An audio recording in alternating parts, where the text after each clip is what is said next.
Hi, friends. All right, we're in for chapter 4, The Keeper of the Keys. I'm so excited to know what happens. Boom! They knocked again. Dudley jerked awake. Where's the cannon? He said stupidly. There was a crash behind them and Uncle Vernon came skidding into the room. He was holding a rifle in his hands. Now they knew what he'd had in that long, thin package he'd brought with them. Who's there? He shouted. I warn you, I'm armed. There was a pause. Then, smash! The door was hit with such force that it swung clean off its hinges and with a deafening crash landed flat on the floor.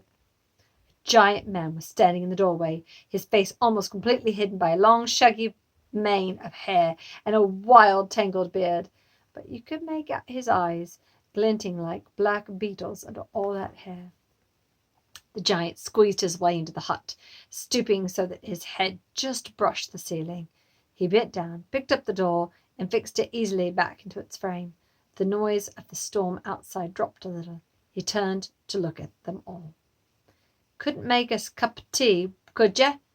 It's not been an easy journey. He strode over to the sofa where Dudley sat frozen with fear. Budge up, you great lump, said the stranger. Dudley squeaked and ran to hide behind his mother, who was crouching terrified behind Uncle Vernon. Ah, here's Harry, said the giant. Harry looked up into the fierce, wild, shadowy face and saw that the beetle eyes were crinkled in a smile. Last time I saw you, he's only a baby, said the giant. You look a lot like your dad, and you got your mum's eyes. Uncle Vernon made a funny, rasping noise. I demand that you leave at once, sir, he said. You are breaking and entering. Ah, shut up, Dudley, you great prune, said the giant.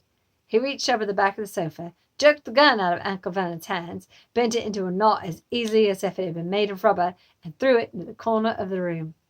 Uncle Vernon made another funny noise, like a mouse being trodden on. Anyway, Harry, said the giant, turning back to the Dursleys, a very happy birthday to you. Got summer for you here. I might have set on it at some point, but it'll taste all right. From inside his pocket of his black overcoat, he pulled out a slightly smashed box. Harry opened it with trembling fingers. Inside was a large, sticky chocolate cake with Happy Birthday, Harry written on it in green icing. Harry looked up at the giant. He meant to say thank you, but the words got lost on his way out of the mouth. And what he said instead was, Who are you? The giant chuckled. True, I haven't introduced myself. Rufus Hagrid, keeper of the keys and grounds at Hogwarts. He held out an enormous hand and shook Harry's whole arm. What about that tea then, eh? He said, rubbing his hands together. I'd not say no to some of that stronger if you got it, mind. His eyes fell on the empty grate, shivering chip bag, and he snorted. He bent down over the fireplace. They couldn't see what he was doing, but when he drew back a second later, there was a roaring fire in there. It filled the whole damp hut with flickering light, and Harry felt warmth wash over him as though he'd sunk into a hot bath. The giant sat back down on the sofa, which sagged under his weight, and began taking all sorts of things out of his pocket of his coat. A copper kettle, a squash package of sausages, a poker, a teapot, several clipped mugs, a bottle of some amber liquid that he took a swig from before starting to make tea. Soon the hut was full of the sound and smell of sizzling sausage. No one said a thing while the giant was working. But as he slid the first 6 fat, juicy, slightly burnt sausage from the poker, Dudley fidgeted a little.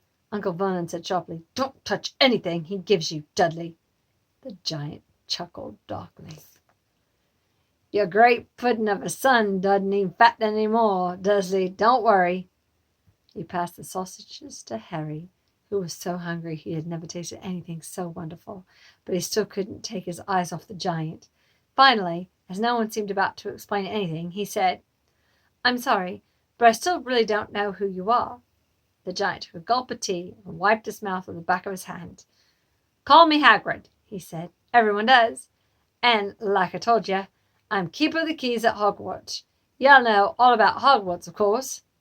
No, said Harry. Hagrid looked shocked. Sorry, Harry said quickly. Sorry? Barked Hagrid, turning to stare at the Dursleys, who shrank back into the shadows. It's them who should be sorry. I knew you were getting your letters. I knew you weren't getting your letters, but I never thought you'd not even know about Hogwarts, for crying out loud. Did you ever wonder where your parents learned it all? All what? Asked Harry. All what? Hagrid thundered. Now wait just 1 second. He had leapt to his feet, and anger seemed to fill the whole hut. The Dursleys were cowering against a wall. Do you mean to tell me, he howled at the Dursleys, that this boy knows nothing about anything? Harry thought this was going a bit too far. He had been to school after all, and his marks weren't bad. I know some things, he said. I can, do math and stuff. But Hagrid simply waved his hand and said, About our world, I mean. Your world, my world, your parents' world. What world? Hagrid looked as if he was about to explode. Dursley! He boomed.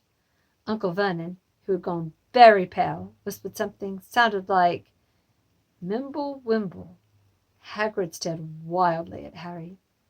Bet you must know about your mom and dad, he said. I mean, they're famous. You're famous. What? My mom and dad weren't famous, were they? You don't know. You don't know. Hagrid ran his fingers through his hair, fixing Harry with a bewildered stare. You don't know who you are? He said finally. Uncle Vernon suddenly found his voice. Stop! He commanded. Stop right there, sir. I forbid you to tell the boy anything. A braver man than Vernon Dudley would have quailed under the furious look Hagrid now gave him. When Hagrid spoke, his every syllable trembled with rage. You never told him? Never told him what was in the letter Dumbledore left for him? I was there. I saw Dumbledore leave it, Dursley, and you're keeping it from him all these years? Kept what from me? Harry said eagerly. Stop! I forbid you! Yelled Uncle Vernon in a panic. Aunt Petunia gave a gasp of horror. Ah, you go boil your heads, both you, said Hagrid. Harry, you're a wizard. There was silence inside the hut. Only the sea that was whistling and the whistling wind could be heard. I'm a what?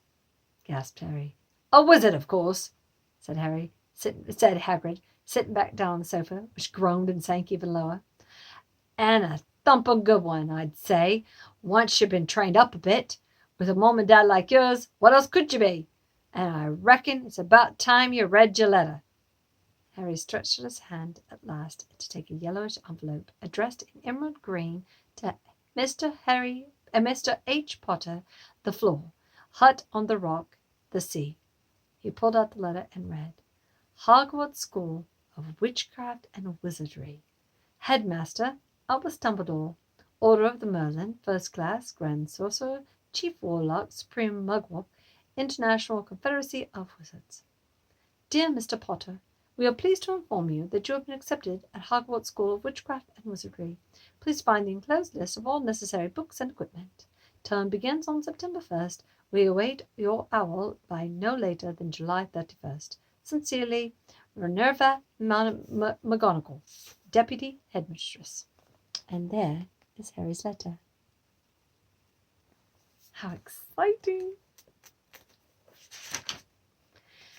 Questions exploded inside Harry's head like fireworks, and he couldn't decide which to ask first. After a few minutes, he stammered. What does this mean? They await my owl? Galloping Gorgons! That reminds me, said Hagrid, clapping his hand to his forehead with enough force to knock over a cart horse, and yet from another pocket inside his overcoat he pulled out an owl, a real, live, rather ruffled-looking owl, a long quill and a roll of parchment. With his tongue between his teeth, he scribbled a note that Harry could read upside down. Dear Professor Dumbledore, given Harry his letter, taking him to buy his things tomorrow. Weather's horrible. Hope you're well. Hagrid. Hagrid rolled up the note, gave it to the owl, which clamped it in its beak, went out the door, and threw the owl out into the storm. Then he came back and sat down as though this was as normal as talking on the telephone. Harry realized his mouth was open, closed it quickly. "Where was I?" said Hagrid. But at that moment Uncle Vernon, still ashen-faced from looking very angry, moved into the firelight. "He's not going," he said. Hagrid grunted. "I'd like to see a great muggle like you stop him," he said. "Oh, what?" said Harry, interested. "A muggle," Hagrid said, "is what we call them non-magic folk, them. And it's bad luck you grew up with a family of the biggest muggles I ever laid eyes on. We swore we took him in that we put a stop to that rubbish," said Uncle Vernon. "I swore we'd stamp it out of him. Wizard indeed." "You knew?" said Harry. "You knew I'm a wizard?" "Knew?" shrieked Aunt Petunia suddenly. "Knew? Of course we knew. How could we not be, my dearest sister, being what she was? Oh, she got a letter just like that and disappeared off that school and came home every vacation with her pockets full of frog spawn, turning teacups into rats. I was the only one who saw for what she really was, a freak. But my mother and father, oh no, it was Lily this and Lily that. They were so proud of having a witch in the family." She stopped to draw a deep breath and then went ranting on. It seemed like she'd been wanting to say all of this for years. "But then she met that Potter at school and they left and got married and had you. And of course I knew you'd be just the same, just as strange, just as abnormal. And then, if you please, she went off and got herself blown up and you landed with us." Harry had gone very white. As soon as he found his voice, he said, "Blown up? You told me that they died in a car crash." "Car crash!" roared Hagrid, jumping up so angrily that Dudley stammered back into the corner. "How could a car crash kill Lily and James Potter? That's an outrage, a scandal. Harry Potter not knowing his own story when every kid in the world knows his name." "But why? What happened?" Harry asked urgently. The anger faded in Hagrid's face, and he looked suddenly anxious. "I never expected this," he said in a low voice. "I had no idea, when Dumbledore told me there might be trouble getting hold of you, how much you didn't know. Ah, Harry, I don't know if I'm the right person to tell you, but somebody's gotta. Yeah, I can't go off to Hogwarts not knowing." He threw a dirty look at the Dursleys. "Well, it's best you know as much as I can tell you. Mind, I can't tell you everything. It's a great mystery, parts of it." He sat down, stared into the fire for a few seconds, and then said, "It begins, I suppose, with the person that's called. What's incredible, you don't know his name. Everybody in the world knows." "Who?" "Well, I don't like saying the name if I can help it. No one does." "Why not?" "Clump and gagglers, Harry. People are still scared. Blimey, this is difficult. See, there's this wizard. He went bad. As bad as you can get. Worse than worse. His name was—" Hagrid gulped, but no words came out. "Could you write it down?" Harry suggested. "Nah, can't spell it." "All right. Voldemort." Harry shuddered. "Don't make me say it again. Anyway, this wizard, about 20 years ago, started looking for followers. Got 'em, too. Some were afraid. Some just wanted a bit of his power, because he was getting himself power, all right. Dark days, Harry. Didn't know who to trust. Didn't dare get friendly with the strange wizard or witches. Terrible things happening. He was taken over. Of course, some stood up to him, and he killed them. Horribly. One and only safe place is left was Hogwarts. Reckon Dumbledore's the only one you know who was afraid of. Didn't dare try and take him to school. Not just then, anyway. Now, your mum and dad was as good a witch and wizard as I ever knew. Head boy and girl at Hogwarts in their day. Suppose mystery is why you know who never tried to get him on his side before, probably because he knew they'd be too close to Dumbledore to want anything to do with the dark side. Maybe he thought he could persuade him. Maybe he just wanted him out of the way. All anyone knows is he turned up in the village where you were all living on Halloween 10 years ago. You were just a year old. You came to your house and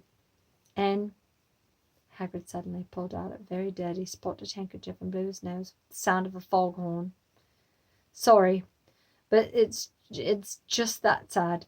knowing your mom and dad, and nicer people you couldn't find anywhere. You know who killed him. And then, and this is the real mystery of the thing, he tried to kill you too. Wanted to take a clean job of it, I suppose. Or maybe you just liked killing by then. But he couldn't do it. Never wondered how you got that mark on your forehead? It's not ordinary cut.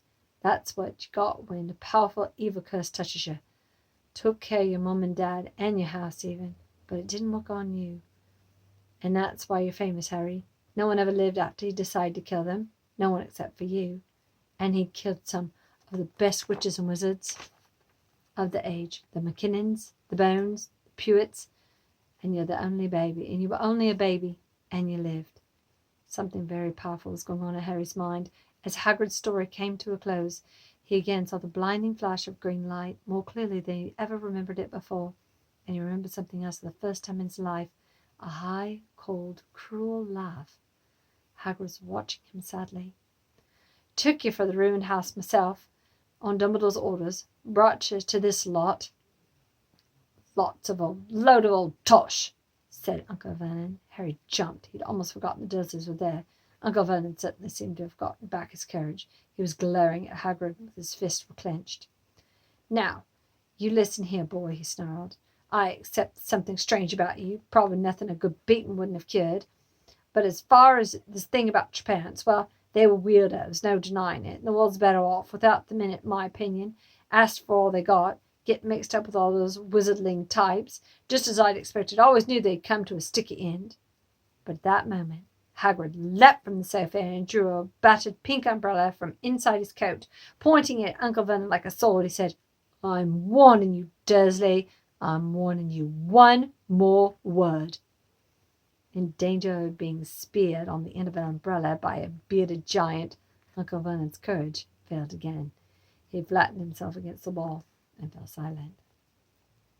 That's better, said Hagrid, breathing heavily and sitting back down on the sofa, which this time sagged right down to the floor. Harry, meanwhile, still had questions to ask, hundreds of them. But what happened to I'm sorry. I mean, you know who? Good question, Harry. Disappeared. Vanished. Same night he tried to kill you. Makes you even more famous. That's the biggest mystery. See? He was getting more and more powerful. Why'd he go?